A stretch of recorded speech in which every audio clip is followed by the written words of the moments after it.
जैन स्वाध्याय में नाउ। अनर्थ दंड। हम्म। तो अनर्थ दंड और ये मृषावाद, इसमें क्या कोई संबंध है? ये दोनों एक ही चीजें क्या है? थोड़ा सा मेरा कंफ्यूजन था, जरा हेल्प करें। जी। अनर्थ दंड का मतलब होता है जो व्यर्थ में हमने कोई भी मन वचन काया का प्रयोग किया, है ना। और वृषावाद का भी यही अर्थ है कि जो व्यर्थ में हमने मन वचन काया का प्रयोग किया। हम्म?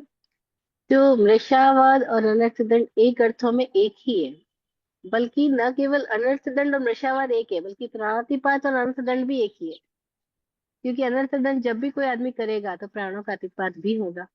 तो मैं आपको अभी कुछ क्षणों पहले ही बता चुकी हूँ कि अगर हम जीवन को समझें तो प्राणातिपात, नशावाद, अदत्तादान, मैथुन, परिग्रह, ये वस्तुतः अलग अलग नहीं है, एक ही बात है। लेकिन एक ही बात को समझाने के अलग अलग आयामों से हमें समझाया गया कि हमें ये इस पे ज्यादा हाईलाइट करके दे दिया गया कि भैया जब आप नशा में हो तो देखो कि नशावाद कहाँ कहाँ है। जब आप यहाँ पे हाईलाइट करके देखो, यहाँ प्राणों की धारा नीचे गिर रही है ना, तो प्राणातिपात हो रहा है। तो अनर्थ दंड में भी क्या होगा कि अनर्थ है, व्यर्थ का ही तो किया जा रहा है। तो हमने प्राणातिपात के 3 भेदों में समझा था कि जो अनावश्यक किया जा रहा है वो सब कुछ प्राणातिपात है, जो आवश्यक का दमन है वह भी प्राणातिपात है। तो अनर्थ दंड में क्या होता है कि अनावश्यक क्रियाएं होती है। जैसे अनावश्यक ही बैठे बैठे लोग सिर खुजा रहे हैं, बैठे बैठे पत्थर उछाल के नदी में डाल रहे हैं, नहीं, बैठे बैठे किसी के नाम पे ऐसे ही कोई लेटर निकाल देते हैं, या और कुछ नहीं, आज के जमाने में मैसेज फॉरवर्ड कर देते हैं भाई। अब कोई ऐसी बात है जो विरोध फैलाएगी, जैसे नहीं आज लोग ऐसे मैसेज करते हैं, जागो हिंदुओं जागो।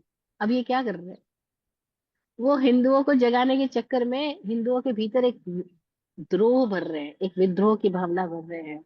और वो कहते ये मैसेज फॉरवर्ड करो, कम से कम 11 लोगों को फॉरवर्ड करो। ये क्या कर रहे हैं, अनर्थदंड कर रहे हैं।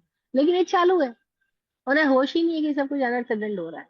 उनको ऐसा लग रहा है हम बिल्कुल ठीक कर रहे हैं। क्यों? क्योंकि वो एक सिद्धांत के प्रति लगाव में है, और उन्हें पता ही नहीं चल रहा कि वो एक वैचारिक मैथुन में जी रहे हैं।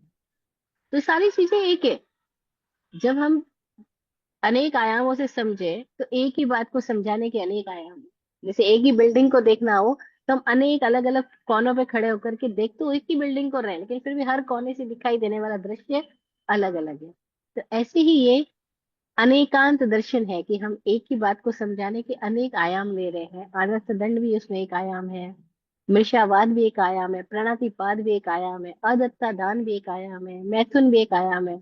और आने वाले सेशन में हम परिग्रह को सुनेंगे तो वो भी एक आयाम है। लेकिन वस्तु तो सब बातें एक ही चीज को समझाई जा रही है। वो क्या है कि जो भी स्वभाव नहीं है वो सब कुछ विभाव है। विभाव, विभाव खंड खंड है, टुकड़ों टुकड़ों में है। स्वभाव अखंड है। तो अखंड के लिए तो कोई शब्द नहीं, एक शब्द है स्वभाव। लेकिन विभाव यानी विभंग भाव, विभाव यानी विविध भाव। तो जो विविध भाव है वो संसार है, वही विभाव है। और जो स्वभाव है उसके अंदर कोई विभाव नहीं है, कोई विविधता ही नहीं है।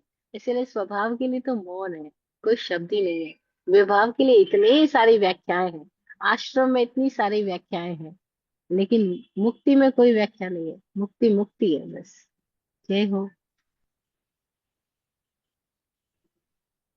जी रवि।